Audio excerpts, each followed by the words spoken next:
They want to get at least one juror to so thoroughly doubt Michael Cohen's testimony that basically they can't, in good conscience, be convinced beyond a reasonable doubt that Trump did it. And here's why that matters legally. We're not all just talking about Michael Cohen because we remember him or he was loud or on TV a lot, although today they did discuss his dealings with everyone from the New York Times' Maggie Haberman to our own colleague Katie Tur. That's part of the case because media and interaction is part of what he did for Trump for many years.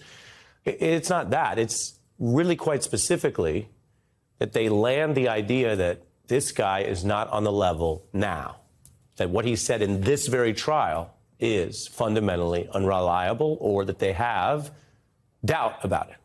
So I'm going to go through these lines of attack with you. And if you're sitting here watching going, oh, seems like the DA is in some choppy waters, that's true. That's what's happening. Doesn't mean they can't win the case and doesn't mean you have to like it. There are plenty of people, including witnesses we've heard from, who are all around Donald Trump, people who once liked and supported him, who really feel that justice should be done, that he should face his accountable day in court, that he should be convicted, as Ms. Daniels said when she answered if the evidence supports it.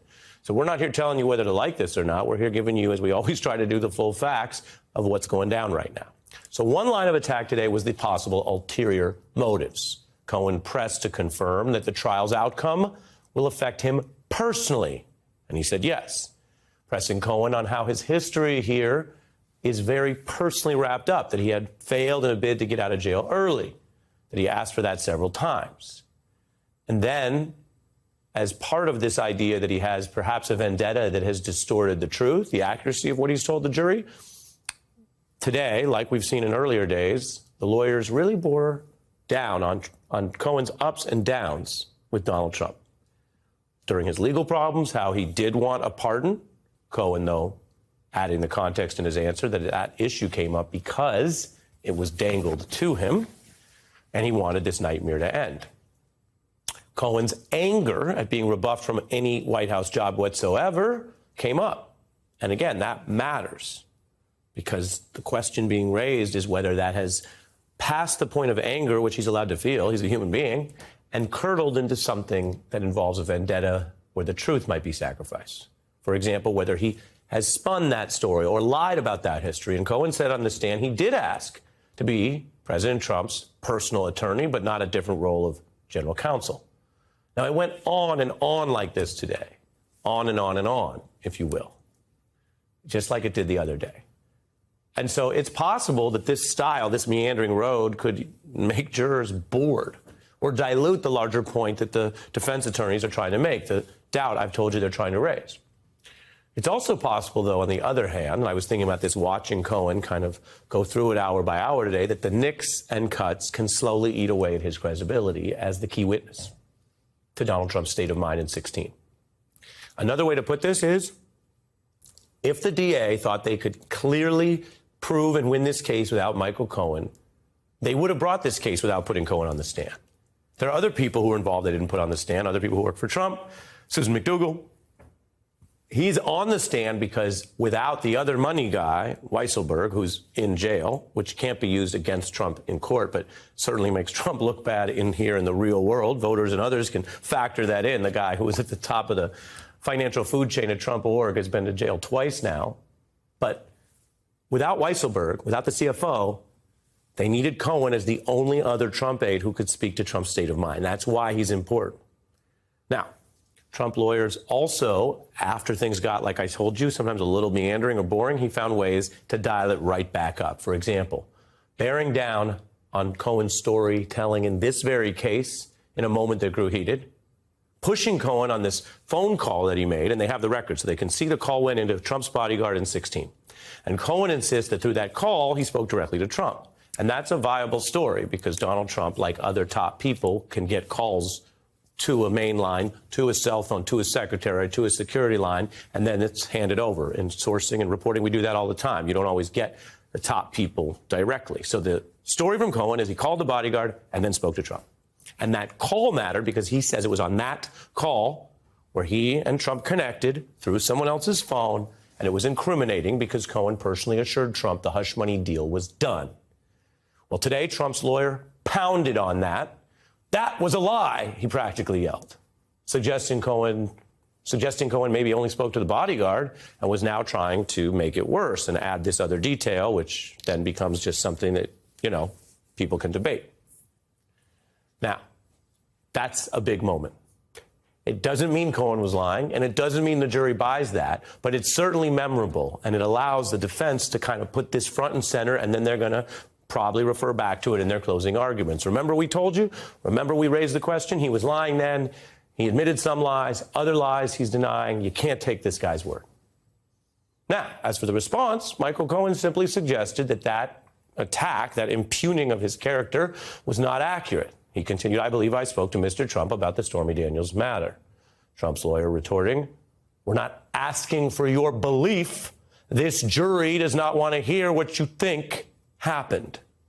Yes, I'm doing my best court reporting here, giving you a little spice, a little energy on it. Mr. Blanche was generally respectful, but he would dial it up that way at times, and he has these certain tricks. He would say, is there any doubt?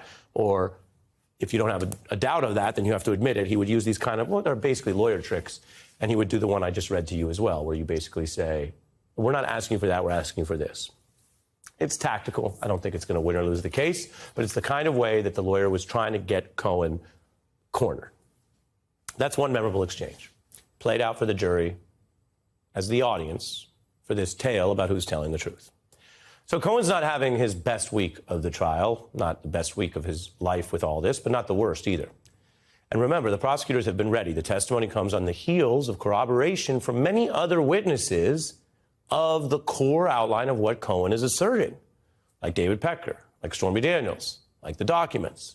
And again, I don't know exactly what the prosecutors will say in their closing, but if they're any good, they will try to close the circle on what they said in their opening. And what they said in their opening is, we're going to show you all the facts before we ever get to Michael Cohen. And they're basically implying that if you think Cohen is lying about this key stuff, it couldn't just be him. You'd have to have all these other people risking so much, including perjury charges, to make up some sort of conspiracy. And then why would Donald Trump cut the checks? Now, Trump's lawyers took a kitchen sink approach here. At one point today, the lawyer even said, sorry, we're jumping around a little bit. And it was more than a little bit. But they landed some blows on Cohen's credibility. And this afternoon, I want to show you another part again, so you can make sense of what's happening and why people are saying that the jury might have more questions about Cohen at the end of the day than the start. So they asked Cohen about something he did that, again, doesn't mean he's always a liar, but it does mean he lied. And he did something I could tell you that's very unusual, that lawyers aren't supposed to do, that's a violation of bar rules. He was secretly recording his own client, breaching legal ethics. And Trump's attorney said, you understand it's not ethical for a lawyer to record a conversation with their own client, correct?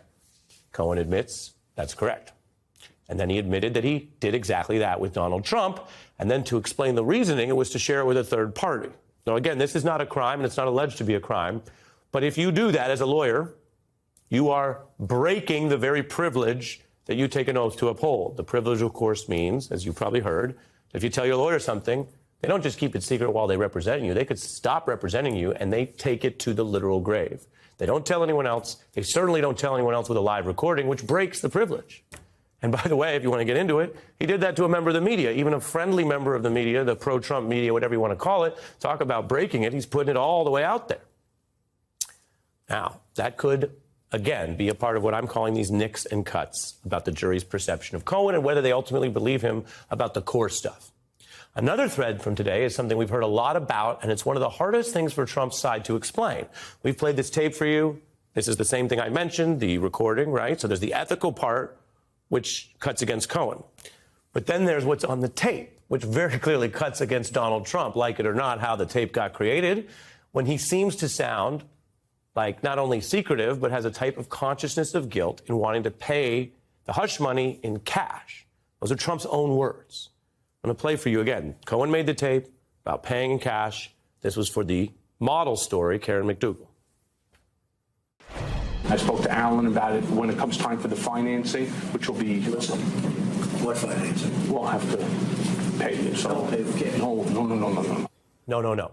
And here's what we learned today. You've probably, if you follow the news, you follow this trial, you've heard that tape. I've told you that tape's bad for Trump. And I'm not sure there's a good way to explain it away. But at a trial, you get to hear both sides. And I don't mean this as a diss to the Trump lawyers, sometimes creative lawyering helps add doubts or complicate a story. It is up to the jury, not to you, not to me, not to any outside observer. It's up to the jury to decide what they think that tape means in full holistic context of all the evidence.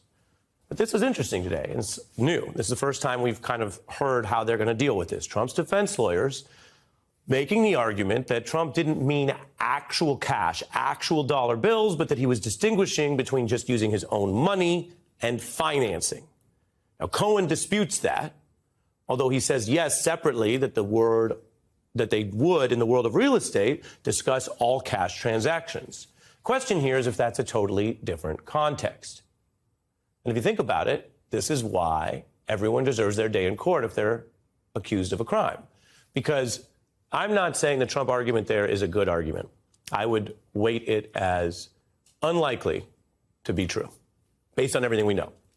But they are raising what I've told you they're going to do, which is this reasonable doubt. Does that tape alone, or that tape with other evidence, give you 100% beyond a reasonable doubt style confidence? It's not technically 100, but, high confidence that he was being secretive, that he had consciousness of guilt, and that's why he said cash? Or will some jurors sit there and go, well, if people talk about all cash real estate transactions, I've heard of that, and it just means not going to the bank and taking money out, but it just means not using financing or a loan, maybe this was that. Now, if you're sitting through all of this and going, okay, Ari, what's the point?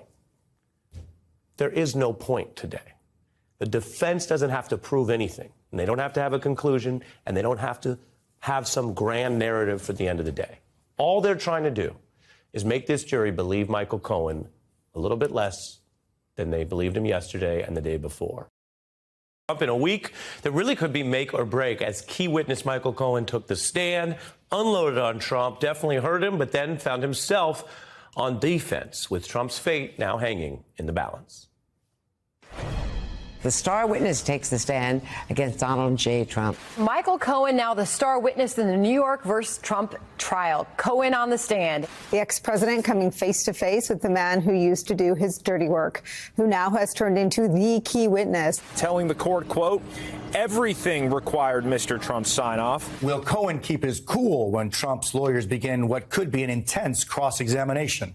I think the punches are building cumulatively. I think Tuesday there were bruises, and today there's blood. Mr. Cohen is a bad human being. If I was a juror in this case, watching that, I would think this guy's making this up as he's going along. Is he making it up as he goes along? We've heard different people, legal experts, longtime journalists, and just other observers who've been close to this falling. And I can tell you I was inside the courtroom, as you saw there, several times covering this trial, including that key cross on Thursday. And Cohen did give the DAs what they wanted, including corroboration of what he says were real-time proof of Trump being in on this criminal scheme. But as Thursday continued, the defense continued to chip away at his credibility. Monday, the prosecution had Cohen narrating the entire hush money scheme. It looked bad for defendant Trump. The questions were about the catch and kill, the Playboy model, and the adult actress. Cohen testified Trump knew there would be a, quote, significant impact on his presidential campaign if these stories came out. Prosecutors pressed Cohen about the Daniels payment, and Cohen said Trump was angry to learn the whole thing had resurfaced. I thought you took care of this, an angry Trump said, according to Cohen's testimony. I thought this was under control. Just take care of it. And Cohen recounted what he did was at the direction of and the benefit for Trump. This was a damning picture, and that Trump was not only in on everything, but sharing in real time his own motives. In other words, if you believe Cohen, you now have the motive piece, and you don't even need Cohen for the tabloid and the money piece because you have other witnesses and the checks. So that looked bad. It was bad for defendant Trump, and we reported on it. And then came the cross-exam.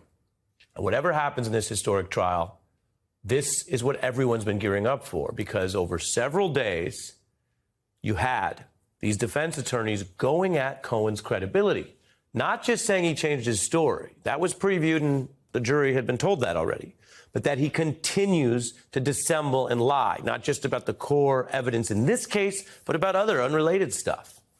And that his personal vendetta has not only clouded his judgment, but that he personally cares so much, as he confirmed, they raised questions about whether that has colored or even distorted his ability to tell the truth on the stand.